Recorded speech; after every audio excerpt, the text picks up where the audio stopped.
Welcome back to Sanghamitra TNPSC. Hello friends, இன்றைக்கி நம்ம என்ன டாபிக் பார்க்க போகிறோம்னு பார்த்தீங்கன்னா ஹிஸ்ட்ரியிலே இம்பார்ட்டன்ட் 40 கொஸ்டின்ஸ் தான் பார்க்க போகிறோம். வாங்க இப்போ நம்ம வீடியோக்குள்ளே போகலாம். அதுக்கு முன்னாடி நம்ம சேனலை சப்ஸ்கிரைப் பண்ணாதவங்க சப்ஸ்கிரைப் பண்ணிக்கோங்க. முதல் கேள்வி, குப்த அரச வம்சத்தை நிறுவியவர் யார்? அதாவது குப்த அரச வம்சத்தை நிறுவியவர் யார் அப்படின்னு பார்த்தீங்கன்னா ஸ்ரீகுப்தர்.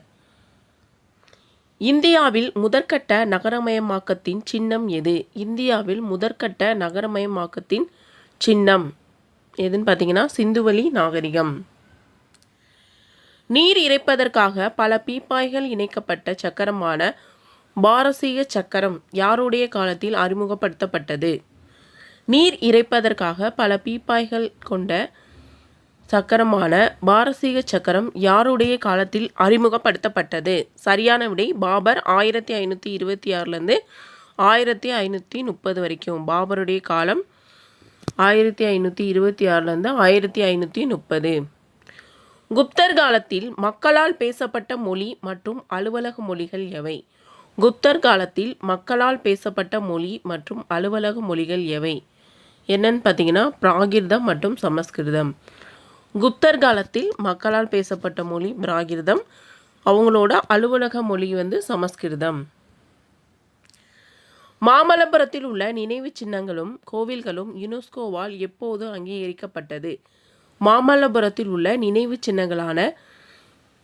சின்னங்களும் கோவில்களும் யுனெஸ்கோவால் எப்போது அங்கீகரிக்கப்பட்டது அப்படின்னு பார்த்தீங்கன்னா 1984. இது டிஎன்பிசியில் கேட்டிருக்காங்க. 1984 வருடம்.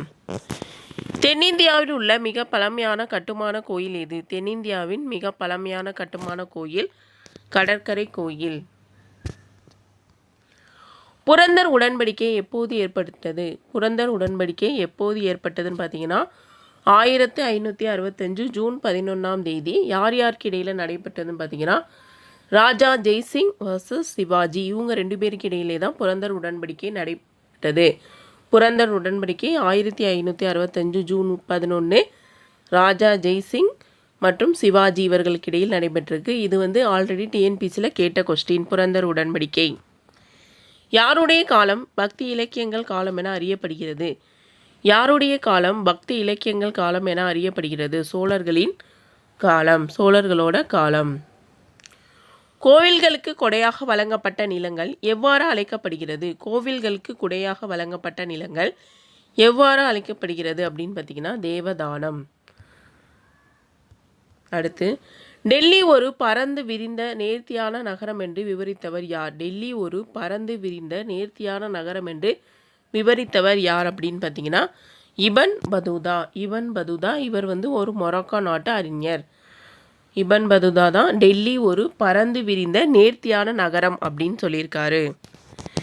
இஸ்லாமியர் அல்லாதவர் மீது ஜிஸியா வரியை முதலில் விதித்தவர் யார்? இஸ்லாமியர் அல்லாதவர் மீது ஜிஸியா வரியை முதலில் விதித்தவர் யார் அப்படின்னு பார்த்தீங்கன்னா குத்புதீன் ஐபக்.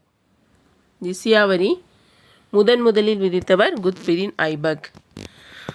தாமர்லைன் என்று அழைக்கப்பட்டவர் யார்? தாமர்லைன் என்று அழைக்கப்பட்டவர் யார்? தாமர்லைன் அப்படின்னு அழைக்கப்பட்டவர் தைமூர்.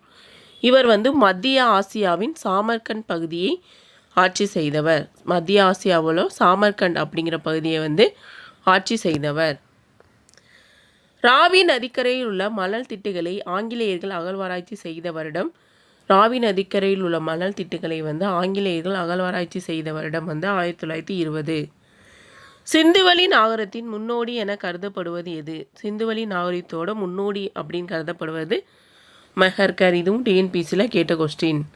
அடுத்து பொறுத்துக, ரொம்ப இம்பார்ட்டன்ட். இது நிறைய டைம் டிஎன்பிசியில் கேட்டிருக்காங்க. அந்த பொறுத்துக ஆட் ஒன் அவுட் அதுலேயும் இதை கேட்டிருக்காங்க. பார்ப்போம். கான்வா போர் நடைபெற்ற வருடம் 1527. கான்வா போர் நடைபெற்ற வருடம் 1527. இது யார் யாருக்கும் இடையில் நடந்திருக்குன்னு பார்த்தீங்கன்னா பாபர் மற்றும் நானா சிங் இவங்க 2 பேருக்கு இடையில் நடைபெற்றிருக்கும். இந்த போர் எல்லாமே பாபர் காலத்தில் நடைபெற்ற போர் தான். இது எல்லாமே பாபருக்கும் இன்னொருத்தர் யாருக்காகவும் நடைபெற்றிருக்கும். கான்வா போர் 1527 பாபர் வெர்சஸ் ராணா சிங் இவங்க 2 பேருக்கு நடைபெற்றிருக்கும். அடுத்து பானிப்பட்டு போர். இதுவும் நிறைய டைம் டிஎன்பிசியில் கேட்டிருக்காங்க. 1526 ஏப்ரல் 21 நடைபெற்றிருக்கும். முதல் பானிப்பட்டு போர் யாருன்னு பார்த்தீங்கன்னா பாபர் வெர்சஸ் இப்ராஹிம் லோடி, இவங்க 2 பேருக்குள்ளே நடைபெற்றிருக்கும். அதுக்கடுத்து சந்தோரி போர் வந்து 1528 யார் யாருக்குன்னு பார்த்தீங்கன்னா பாபருக்கும் மேதினி ராய் அவங்களுக்கும் நடைபெற்றிருக்கும். அடுத்து காக்ரா போர் 1529 யார் யாருக்கு இடையில் நடைபெற்றுன்னு பார்த்தீங்கன்னா முகமது லோடி வெர்சஸ் பாபர். கான்வா போர் 1527, பானிப்பட்டு போர் 1526 ஏப்ரல் 21, சந்தோரி போர் 1528, காக்ரா போர் 1529. அடுத்து மண் சப்தாரி முறையை அறிமுகப்படுத்தியது யார்? மண் சப்தாரி முறையை அறிமுகப்படுத்தியவர் யார்? அக்பர். சமஸ்கிருத மொழியில் இருந்து உபநிடதங்களை பாரசீக மொழியில் மொழிபெயர்ப்பு செய்த ஷாஜகானின் மகன் யார்? சமஸ்கிருத மொழியில் இருந்த உபநிடதங்களை பாரசீக மொழியில் மொழிபெயர்ப்பு செய்த ஷாஜகானின் மகன் யார் அப்படின்னு பார்த்தீங்கன்னா தாரா சுகோ அப்படிங்கிறவர் வந்து ஷாஜகானோட மகன். இவர் வந்து சமஸ்கிருத மொழியில் இருந்த உபநிடதங்களை பாரசீக மொழியில் மொழிபெயர்ப்பு செய்தவர். உலகின் அரசன் என்று அழைக்கப்பட்டவர் யார்? உலகின் அரசன் என்று அழைக்கப்பட்டவர் வந்து ஷாஜகான். இவருடைய ஆட்சி காலத்தை வந்து முகலாயர்களின் பொற்காலம் அப்படின்னு சொல்லாங்க. முகலாயர்களின் பொற்காலம் யாருடைய ஆட்சி காலம்னு பார்த்தீங்கன்னா ஷாஜகான். உலகை கைப்பற்றியவர் என்று அழைக்கப்பட்டவர் யார்? உலகை கைப்பற்றியவர் என்று அழைக்கப்பட்டவர் அவுரங்கசீப். உலகை கைப்பற்றியவர் என்று அழைக்கப்பட்டவர் அவுரங்கசீப். அக்பரின் காலத்தில் விவசாயிகளுக்கும் அரசாங்கமும் செய்து கொண்ட நிலவரி ஒப்பந்தத்தின் பெயர் என்ன?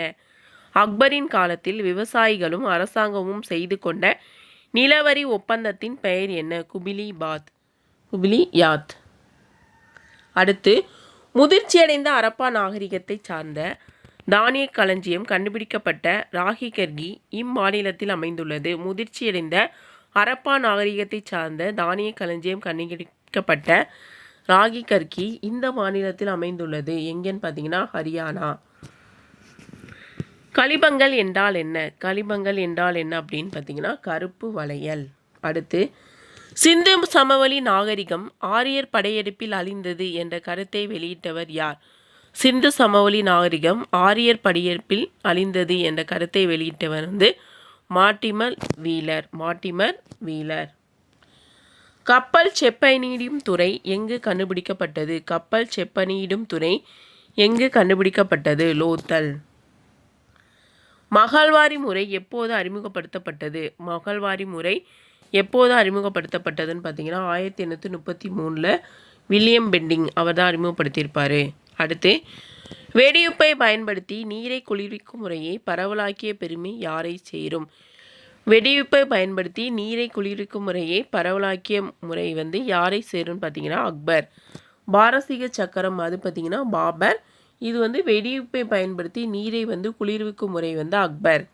அடுத்து ஷாஜகான் கட்டிய மோதி பள்ளிவாசல் எவ்வாறு அழைக்கப்படுகிறது?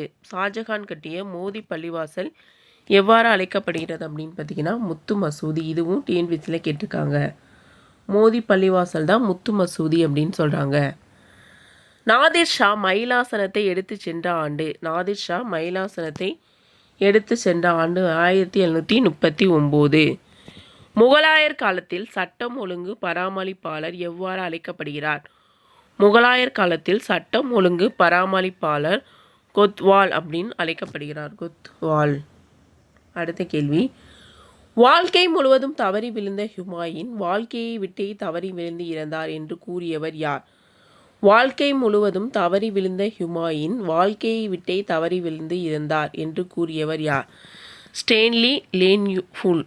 அடுத்து இரண்டாம் பானிப்பட்டு போர் எந்த ஆண்டு நடைபெற்றது? இரண்டாம் பானிப்பட்டு போர் எந்த ஆண்டு நடைபெற்றதுன்னு பார்த்தீங்கன்னா 1556 அக்பர் வெர்சஸ் ஹெமு.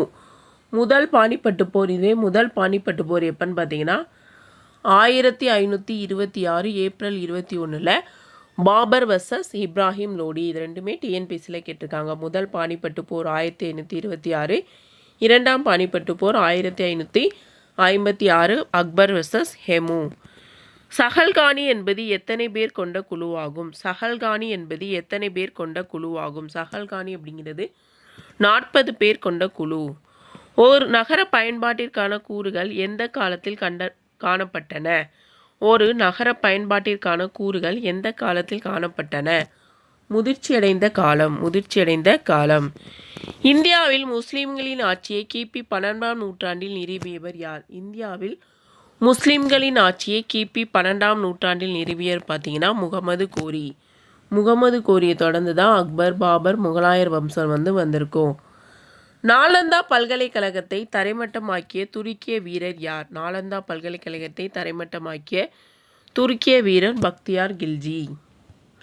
லோத்தல் என்னும் செம்பு கற்கால துறைமுகம் காணப்படும் இடம் எது? லோத்தல் என்னும் செம்பு கற்கால துறைமுகம் காணப்படும் இடம் குஜராத்.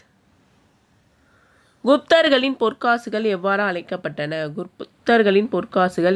அழைக்கப்பட்டன? TNPSC question தினரா. இந்திய கிளி என அழைக்கப்பட்ட கவிஞர் யார்? இந்திய கிளி என்று அழைக்கப்பட்ட கவிஞர் யார்? அமீர் குஸ்ரு, பாரசீக கவிஞர். இதுவும் நிறைய டைம் டிஎன்பிசியில் கேட்டிருக்காங்க. இந்திய கிளி என அழைக்கப்பட்ட கவிஞர் யார்? அமீர் குஸ்ரு என்ற பாரசீக கவிஞர். அரப்பா என்ற சிந்தி மொழி சொல்லின் பொருள் என்ன? அரப்பா என்ற சிந்து மொழி சொல்லின் பொருள் புதையுண்ட நகரம். அரப்பா அப்படின்னா புதையுண்ட நகரம். இதுவே மொஹஞ்சதாரோ அப்படின்னா இடிகாட்டு மேடு. அரப்பா அப்படின்னா புதையுண்ட நகரம். அரப்பாவிற்கு முதலில் சார்லஸ் மேசன் வருகை தந்த ஆண்டு எது? அரப்பாவிற்கு முதலில் சார்லஸ் மேசன் வருகை தந்த ஆண்டு 1826. அவ்வளோதான் ஃப்ரெண்ட்ஸ். இந்த வீடியோவில் 40 இம்பார்ட்டன்ட் ரொம்ப இம்பார்ட்டன்ட் ஹிஸ்ட்ரி கொஸ்டின்ஸ் பார்த்தாச்சு. அடுத்த வீடியோவில் அடுத்த இம்பார்ட்டன்ட் கொஸ்டின்ஸ் பார்ப்போம். தேங்க்யூ. இந்த வீடியோ உங்களுக்கு பிடிச்சிருந்தா லைக் பண்ணுங்கள்.